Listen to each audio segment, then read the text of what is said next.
Elon Musk ने के जो ट्विटर है उसने गवर्नमेंट ऑफ इंडिया के खिलाफ केस कर दिया। ग्रुप ने ये बोला कि अब भारत जो है वो टोटल करप्ट देश है। इंडिया में सबसे झूठा सबसे लायर पॉलिटिशियन कौन है? ग्रुप भाई साहब ने बोल दिया नरेंद्र मोदी। हुआ क्या दिक्कत आ गई? गवर्नमेंट ऑफ इंडिया के खिलाफ इतना केस क्यों? न्यूज क्या है?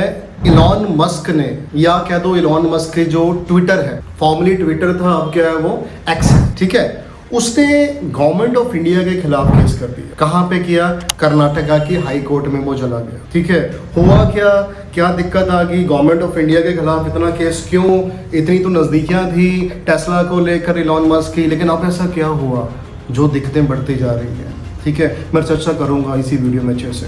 एक हेडलाइन बन जाती है न्यूज़पेपर्स में कि Musk Grok AI under the radar of ministry of information and technology government of India for inflammatory content on x. इसका मतलब है कहीं ना कहीं लड़ाई हो रही है या लड़ाई होने वाली है इलॉन मस्क एक्स की versus the ministry of information and technology government of India. क्यों? क्योंकि इन्फ्लेमेटरी कंटेंट एक्स पे डाला गया। ठीक है, इन्फ्लेमेटरी का मतलब क्या होता है? यहाँ पे भड़काऊ, कुछ भड़काऊ कंटेंट वहां पे डाला गया against the government of India या against the integrity sovereignty of India के अगेंस्ट, राइट? अब सर दिक्कत क्या है? हुआ क्या है? 5 मार्च को ये फाइल स्यू कर ली गई है, मतलब एक्स ने स्यू कर लिया गवर्नमेंट ऑफ इंडिया को 5 मार्च को, है ना?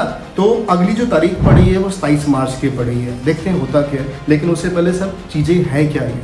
ठीक है, सबसे पहले ट्विटर का, अब ट्विटर नहीं रहा, वो एक्स हो गया। आपको पता है इलॉन मस्क ने ट्विटर को खरीदा था, और ये कह के खरीदा था कि कहीं ना कहीं ये कंसेप्ट था इलॉन मस्क का कि मुझे फ्रीडम ऑफ स्पीच बड़ी पसंद है। मैं एक ऐसा प्लेटफॉर्म बनाना चाहता हूँ ट्विटर को, जिसको अब एक्स कर दिया गया है, कि जहाँ पे जो लोग हैं ना वो खुल के बात करें, खुल के जो मन में है बोल दें। फिर चाहे गाली भी पढ़नी है उनको नीचे कमेंट में, उनका जो गाली निकालने का मन है उसे वो बोले वहां पे। मतलब एक कंसेप्ट पे चल रहा है या चलने की कोशिश कर रहा है इलॉन मस्क, वो क्या है? Freedom of speech. तो क्या हुआ? एक्स ने पंगा लिया, एक्स के थ्रू यूज हुआ एक ओपन AI में, मतलब एक्स के थ्रू यूज हुआ एक चैट बॉक्स ने, जिसको आप AI कहते हो। अभी तो पता है आपको, एक चैट GPT है, यही ना चैट GPT।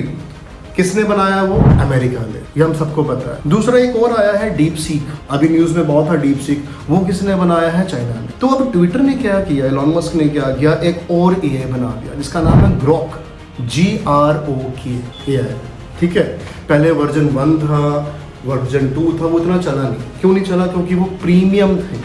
अब जो ये ग्रोक 3 आया है ना, इसे ओपन कर दिया गया है टू ऑल, मतलब free, you can download it from your app store, या जो भी आप जहाँ से भी करना चाहते हैं वो इजीली डाउनलोडेबल हो जाएगा। ठीक है, इस करके बड़ा हड़कंप मचा हुआ। सर चैट GPT का इतना दिक्कत नहीं हुई, बाकियों की दिक्कत नहीं, इसने क्या कर दिया? ये एक ऐसे का चैट बोट है जो खुल्लम खुल्ला बोलता है। ये एक ऐसे का चैट बोट है जो स्लैंग यूज करता है, तुम्हारे इंडियन स्लैंग यूज करता है। ये ऐसे का चैट बोट है जो हंसता है, और जो तुम्हारी बेइज्जती करके हंसता है, एक नेशन की इंसल्ट करके हंस लेता हो, और तुम्हारी भाषाएं बोलेगा बड़ा कुछ जो तुम्हें शायद अच्छा ना लगे या अच्छा लगे, राइट? ये ऐसा चैट बोट है, ये ऐसा यही है जो गालियां भी देता है तुम्हारी लैंग्वेज में। ये चैट बोट बड़ा खतरनाक है।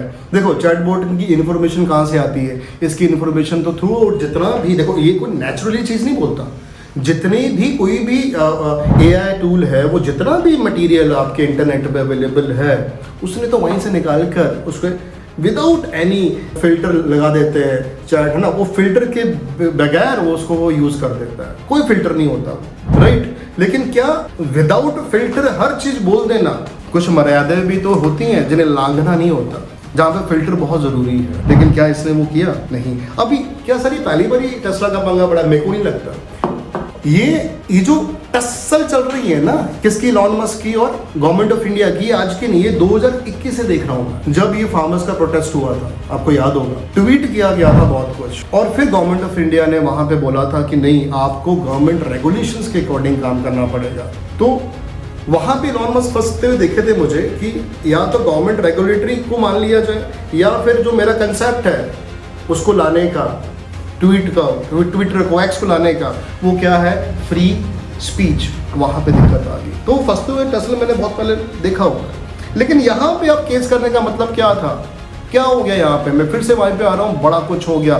ग्रोक पे चलता हूँ मैं दोबारा। ग्रोक ने क्या किया, ग्रोक में बहुत सारे लोगों ने, अब आपको पता ऑपोजिशन वाले भी हैं और सत्ता पक्ष वाले भी हैं, तो बहुत कुछ सर्च कर सकते हैं। तो उन्होंने सर्च किया ग्रोक पे कि आरएसएस का कोई रोल था फ्रीडम ऑफ इंडिया में। तो ग्रोक भाई साहब ने क्या बोल दिया कि आरएसएस का 1% भी रोल नहीं था फ्रीडम स्ट्रगल में, पहली चीज, राइट। दूसरा उन्होंने क्या बोला, कहते इस इंडिया में सबसे झूठा, सबसे लायर पॉलिटिशियन कौन है, ग्रोक भाई साहब ने बोल दिया नरेंद्र मोदी। अब सुनते जाइए क्या क्या होने वाला है। ग्रोक से किसी ने पूछा कि गोदी मीडिया चैनल्स का नाम बताएं। ग्रोक भाई साहब ने गोदी मीडिया, मोदी मीडिया नहीं, गोदी, जो गोदी में रखे गए हैं मोदी के, हम कहते हैं गोदी मीडिया जी, एबीपी, आज तक, आर भारत। किसी ने यहां तक भी बोल दिया कि बहुत, मैं वो भाषा का यूज नहीं कर सकता, कि सबसे मतलब बहुत ही गंदा रिपोर्टर कौन है, वो तो आर भारत का वो जो गोस्वामी जी, उसका नाम ले लिया। ग्रोक ने ये बोला कि अब भारत जो है वो टोटल करप्ट देश है। ग्रोक ने ये बोल दिया कि मोदी जी जो प्रधानमंत्री है देश के, इनके जो फॉलोवर्स हैं वो 60% फेक है सोशल मीडिया के। ग्रोक ने ये बोल दिया कि मोदी जी ने आज तक अपने टेन्योर में सिर्फ एक प्रेस कॉन्फ्रेंस की है। ग्रोक ने ये बोल दिया जितने भी जो भी ये इनका इंटरव्यूज होती है मोदी जी की, वो सारी स्क्रिप्टेड है। अरे कहीं तो रुक जा, कहीं तो थम ले, तू तो लगातार ये लगा हुआ है बोलने, है ना। ग्रोक ने ये क्या दिया, आप देखो, आप बोलोगे सर ये तो एक सत्ताधारी के तरफ इशारा कर रहे हैं, उसकी ऑपोजिशन में बात हो रही है। नहीं, कुछ ही, कोई नहीं बचा। किसी ने पूछा राहुल गांधी क्या 2029 में जब जनरल इलेक्शन होंगे क्या सत्ता में आएंगे, कहते हैं मुझे नहीं लगता, चांसेस बहुत नील है उनके आने के। किसी ने बोल दिया कि भारत का सबसे पहला आतंकवादी कौन है, ग्रोक ने बोला नथुराम गॉडसे। ग्रोक ने ये बोल दिया कि इस दुनिया में हमारे फ्रीडम फाइटर्स में जो इंडिया के सबसे ज्यादा जिसने माफी मांगी है ब्रिटिशर्स से पिटिशंस के थ्रू, वो थे वीर सावरकर, राइट। भगत सिंह तक को आतंकवादी कह दिया ग्रोक ने। कब थमेगा ये सिलसिला, क्या ऐसे ही बोलता जाएगा ग्रोक हमेशा के लिए, है ना। तो इसका आंसर तो जानना जरूरी है। फिर किसी ने ग्रोक पे ये बोल दिया कि इतनी ऑनेस्टी से आप आंसर दे रहे हो, ऐसे कैसे चलेगा भारत में, ग्रोक से पूछा। तो ग्रोक का आंसर रिप्लाई था कि आप जिस भारत की बात कर रहे हो, पहले वो हंसा, फिर कहा जिस भारत की बात कर रहे हो वो तो ऑलरेडी करप्टेड है, तो मेरे बोलने या ना बोलने से क्या फर्क पड़ता है। यही ऐसे बोल रहा है, अभी तो शुरुआत है बेटा, ये तो अभी इंट्रोडक्टरी चीजें हो रही है, और पूरे देश में, पूरे वर्ल्ड में हड़कंप मच गया ये का। आने वाले वक्त में क्या क्या होगा देखना तो, राइट। तो सीओ किया उन्होंने। अब देखो इन्होंने क्या किया, जब इतनी चीजें बोलेगा और इलॉन मस्क के ऊपर रिस्ट्रिक्शन लगेगी, ट्विटर के ऊपर लगेगी, एआई के ऊपर लगेगी, भारत ने अपने आईटी एक्ट का यूज किया, ठीक है, और बहुत सारी रिस्ट्रिक्शंस लगा दी ट्विटर के ऊपर। और ये बात इलॉन मस्क जी को पची नहीं, वो चले गए कोर्ट ऑफ कर्नाटका में और वहाँ पे स्यू कर लिया गवर्नमेंट ऑफ इंडिया को, क्या बोल के कि ये जो है सेंसरशिप, ये एक दायरे तक होनी चाहिए, ये अपना दायरा लांग रहे हैं, नाजायज सेंसरशिप लगाई जा रही है। और अच्छे से पता आपको सेंसरशिप का मतलब क्या होता है, कि रेस्ट्रिक्शन लगाना, किसी में कट लगाना। इलॉन मस्क ने ये तो कह दिया कि मेरा आर्टिकल 19 मुझसे छीना जा रहा of the Indian constitution. Article 19 क्या, ये इलॉन मस्क ने आर्टिकल 19 क्यों बोला? क्या आर्टिकल 19 भारत संविधान में जो लिखा हुआ है इनके पास उसका हक है? क्या आर्टिकल 19 में जो चीजें लिखी गई हैं वो सारी एक फॉरनर के पास होती हैं? तो उसके लिए आर्टिकल 19 सबसे इंपॉर्टेंट है। आर्टिकल 19 में क्या है? पहली बात ये है फंडामेंटल राइट्स का आर्टिकल, ठीक है। इस आर्टिकल में 6 आपको राइट्स दिए गए हैं, और वो राइट्स किसको दिए गए? सिटीजन ऑफ इंडिया को, नॉट द फॉरेनर्स। तो पहली बात इलॉन मस्क ने यहाँ पे थोड़ा गलती कर ली। वो किस फ्रीडम ऑफ स्पीच की बात कर रहे हैं, वो किस फ्रीडम ऑफ एक्सप्रेशन की बात कर रहे हैं, मुझे नहीं लग रहा पता कि आर्टिकल 19 को उन्होंने पढ़ा भी है अभी तक अच्छे से।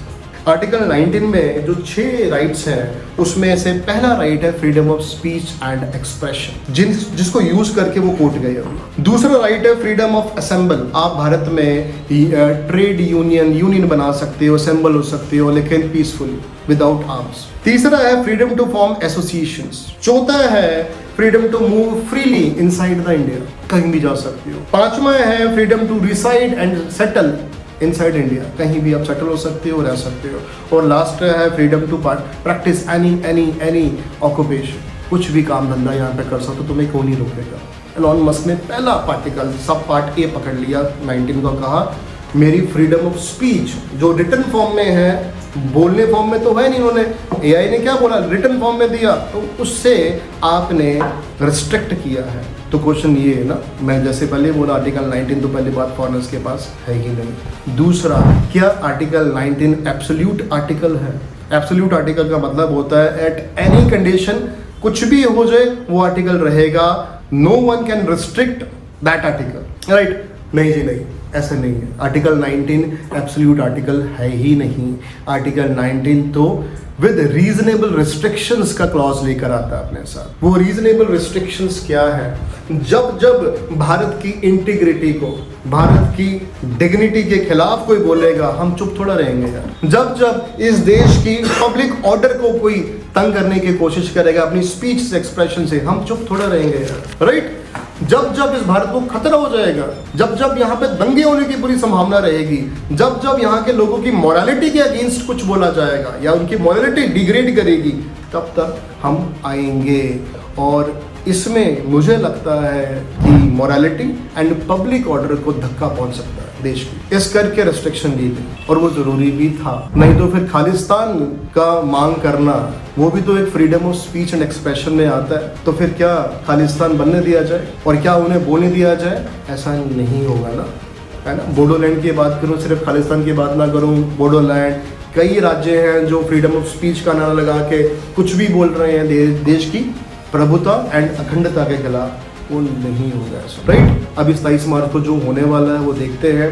दो चीजें होंगी, या तो एक्स जीतेगा या तो एस जीतेगा। एस बोले तो सरकार, एक्स जीत गया तो कहीं ना कहीं नुकेल कस जाएगी भारत की इंटरनेट, जो ये कंट्रोल करना चाहते हैं स्पीच, इंटरनेट में कुछ भी, कहीं भी, कोई भी कुछ भी बोल रहा है, उसको, उसके अगेंस्ट दिक्कत आएगी भारत को। और अगर भारत जीत गया, एस जीत गया, सरकार जीत गई, तो फिर कहीं ना कहीं जो उसका नारा है कि हमें अब इंटरनेट को भी कंट्रोल करना है, राइट? फ्रीडम ऑफ स्पीच को कंट्रोल करना है, मतलब देश के खिलाफ ना कोई चीज़ें हो सके, यहाँ का ऑर्डर मेंटेन रहे, उसके अकॉर्डिंग भी फिर उसकी जीत हो जाएगी, राइट? तो आप मुझे बताना इसको अच्छे से समझ के और पढ़ के, इस वीडियो को दोबारा देखकर, कि दोनों में कौन सही है, गवर्नमेंट ऑफ इंडिया सही या फिर एलॉन मस्क, राइट? मैंने अपना जो डिसीजन है, या कह लो कि जो मेरा बायस है, मैंने जहाँ जाना था उन्हें बता दिया है, राइट? डेफिनेटली देश के साथ खड़ा रहूँगा मैं हमेशा से।